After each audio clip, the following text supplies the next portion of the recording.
Good morning बच्चों आज का मेरा यह पाठ सांवले सपनों की याद पाठ के सार लेखन पर आधारित है, जिसके राइटर जाबिर हुसैन जी हैं।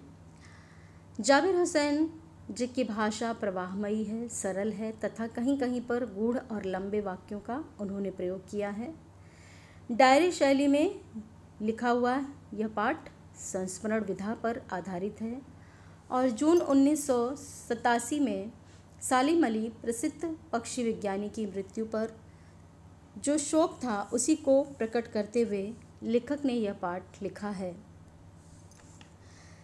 सालिम अली को इंडिया का वर्डमैन भी कहा जाता था और उनकी मृत्यु का दुख जो लेखक को होता है उसी की अभिव्यक्ति आपको इस पाठ में देखने पढ़ने को मिलती है। सार लेखन प्रारंभ करने से पहले बच्चों मैं आप लोग को ये बता देती हूँ कि सांवले सपने क्या हैं। सांवला क्यों कहा गया है सपनों को? क्योंकि सांवला रंग बच्चों जो होता है कहीं कहीं पर काले के रूप में भी माना जाता है, यानी हल्का काला होता है, और कहीं कहीं पर जैसे किसी का रंग श्याम है तो उसको भी सांवला कह देते हैं, जैसे श्री कृष्ण के लिए प्रयोग होता है। तो सांवला रंग यहाँ पर सपनों के लिए इसलिए प्रयुक्त किया गया है क्योंकि सालिम अली के सपने जो उन्होंने सोचे थे, सजाए थे, कभी विचार किया था, तो वे सभी सपने मौत के अंधेरे में खो गए उन्हीं के साथ में, और उन्हीं के साथ दफन हो जाएंगे। तो ऐसे सपने जिनको याद करके हमें दुख होगा, या जो सपने हमें दुख देते हैं या जिनकी याद हमें दुख देती है, उन सपनों को हम सांवले सपने कह सकते हैं। क्योंकि हम अपने भावों के साथ में कई रंगों को जोड़ते हैं, हम अपने जीवन में अपने भावों को कई रंगों के साथ जोड़ देते हैं। जैसे कहते हैं ना कि तबीयत हरी हो गई, कब कहते हैं यह वाक्य? जब हम बहुत खुश होते हैं तो कहते हैं ना, हमने अपनी खुशी को किससे जोड़ दिया? हरे रंग से जोड़ दिया। इसी प्रकार कभी कभी बोलते हैं चेहरा सफ़ेद हो गया, लगता है डर लगता है तो चेहरा सफ़ेद हो जाता है, यानी सफ़ेद रंग को हमने किससे जोड़ दिया? डर से जोड़ दिया। तो ऐसे ही हम भावों को रंगों के साथ जोड़ते रहते हैं, और यहाँ भी दुख के भावों को सपनों के साथ। सपने कैसे? जो सालिम अली ने कभी देखे थे, विचार किए थे कि मुझे पक्षियों के प्रति ही समर्पित रहना है, और अपने पूरे जीवन वो समर्पित भी रहे थे। तो उन्हीं के विचारों को, उन्हीं की यादों को ही सांवले सपने कहा गया है। चलिए प्रारंभ करते हैं पाठ का सार। सालिम अली की अंतहीन यात्रा का वर्णन करते हुए लेखक कहते हैं कि सुनहरे पक्षियों के सुंदर पंखों पर सांवले सपनों का एक झुंड सवार है, जो मौत की खामोश वादी की ओर बढ़ता जा रहा है। इस झुंड में सालिम अली सबसे आगे आगे चले जा रहे हैं, और उनके कंधों पर सैलानियों की तरह अंतहीन सफ़र का बोझ है। वे भीड़ भाड़ और तनाव की ज़िंदगी से आखिरी बार पलायन कर रहे हैं।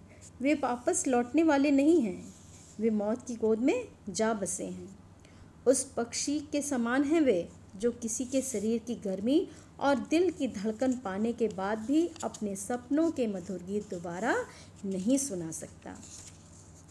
फिर सालिम अली की पक्षी एवं प्रकृति के प्रति प्रेम को प्रकट करते हुए कहते हैं राइटर कि सालिम अली कहते हैं कि लोग पक्षियों को एवं प्रकृति को आदमी की नज़र से देखते हैं। ये उनकी भूल है। कोई भी आदमी पक्षियों की आवाज़ का मधुर संगीत सुन करके अपने हृदय में रोमांच महसूस नहीं कर सकता है। श्री कृष्ण यानी कि कोई भी व्यक्ति नहीं कर सकता, कोई साधारण व्यक्ति नहीं कर सकता है। उसके लिए उनकी फीलिंग्स को समझना चाहिए। उसके लिए हमें प्रकृति के सानिध्य में रहना होगा। ये उनके कहने का तात्पर्य है। फिर वो श्री कृष्ण के रासलीलाओं का वृंदावन में जो श्री कृष्ण ने रचाई थी उसका याद करते हुए, उसका आधार बनाते हुए कहते हैं कि जैसे श्री कृष्ण ने वृंदावन में बांसुरी बजाई थी और माखन खा करके बहुत सारे बर्तन फोड़े थे, है ना। और ये तो पता नहीं, परंतु कहते हैं कि ये इसका कोई साक्ष्य नहीं है, ये यह तो पता नहीं, इससे तात्पर्य इसका कोई साक्ष्य नहीं है, परंतु आज भी वृंदावन जाने पर यमुना नदी का सांवला पानी उस पूरे घटनाक्रम को तरोताजा कर देता है और ऐसा लगने लगता है कि अभी कोई अचानक बंसी बजाएगा और उसकी बंसी की मधुर संगीत से पूरी वाटिका गूंज उठेगी। कृष्ण की बांसुरी के जादू से वृंदावन कभी भी खाली नहीं हुआ है, ऐसा लेखक कहते हैं कि सालिम अली ऐसा कहा करते थे। फिर सालिम अली की कमज़ोर काया तथा प्रभावपूर्ण व्यक्तित्व का वर्णन करते हुए कहते हैं कि सालिम अली कमज़ोर सी काया वाले उस व्यक्ति का नाम था जिसकी उम्र करीब 100 साल होने को थी। पक्षियों के विषय में दुर्लभ यात्राओं तथा दूर दूर जाकर पक्षियों को देखने की आदत के कारण उनका शरीर कमज़ोर हो गया था और उनकी मौत कैंसर नामक बीमारी के कारण हुई, पर उनकी आंखों की रोशनी जीवन के अंतिम समय तक सुरक्षित थी। वे अद्भुत वर्ड वॉचर थे। उनकी नज़रों में प्रकृति को बांधे रखने का जादू था। उन्होंने प्रकृति में अपने लिए हंसती खेलती और रहस्यमयी दुनिया फैला रखी थी, जिसे बनाने में उनकी पत्नी तहमीना का भी काफ़ी योगदान था, जो उनकी सहपाठी भी थी। सालिम अली की प्रधानमंत्री से जो बातचीत हुई थी उसके बारे में राइटर कहते हैं, अनुभवों के धनी सालिम अली ने तत्कालीन प्रधानमंत्री चौधरी चरण सिंह से मुलाकात की और उनसे केरल की साइलेंट वैली को रेगिस्तानी हवा के झोंकों से बचाने का अनुरोध किया। ग्रामीण पृष्ठभूमि से जुड़े चौधरी साहब सालिम अली की पर्यावरण सुरक्षा संबंधी बातें सुनकर के बहुत ही भावुक हुए बिना नहीं रह सके। आज दोनों में से कोई भी जीवित नहीं है। राइटर कहते हैं कि इसीलिए हिमालय और लद्दाख की बर्फीली ज़मीनों के पक्षियों की रक्षा अब कौन करेगा। ठीक, फिर पक्षी प्रेमी D.H. लॉरेंस के बारे में फ्रीडा का अनुभव बताते हुए वे कहते हैं राइटर कि D.H.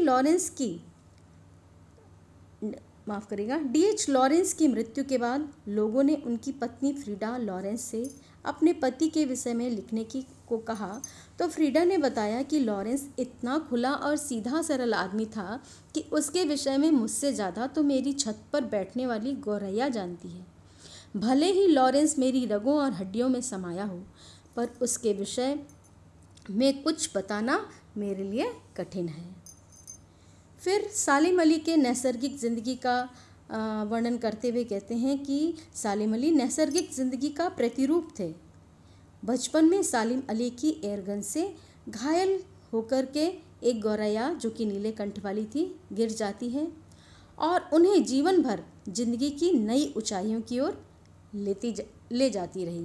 यानी वो जीवन भर उस पक्षी को, उस नीले कंठ वाली गौरैया को याद करते रहे और पक्षियों के बारे में दुर्लभ जानकारियां एकत्र करने के लिए वे पक्षियों की खोज में भटकते रहे और प्रकृति को समझते हुए नित्य नई नई ऊंचाइयों की ओर बढ़ते रहे।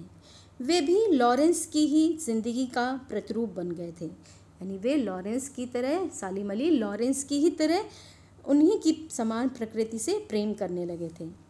सालिम अली जीवन भर भ्रमणशील बने रहे। उनकी यायावरी यानी घुमंतु स्वभाव से ऐसा लगता है जैसे वे आज भी अपने आवश्यक उपकरणों के साथ पक्षियों की तलाश में गए हैं और खोजपूर्ण नतीजों के साथ में लौट आएंगे। बच्चों, आप सभी को आशा है यह सार लेखन समझ में आया होगा और पाठ और भी अच्छे से स्पष्ट हो गया होगा। बहुत बहुत धन्यवाद।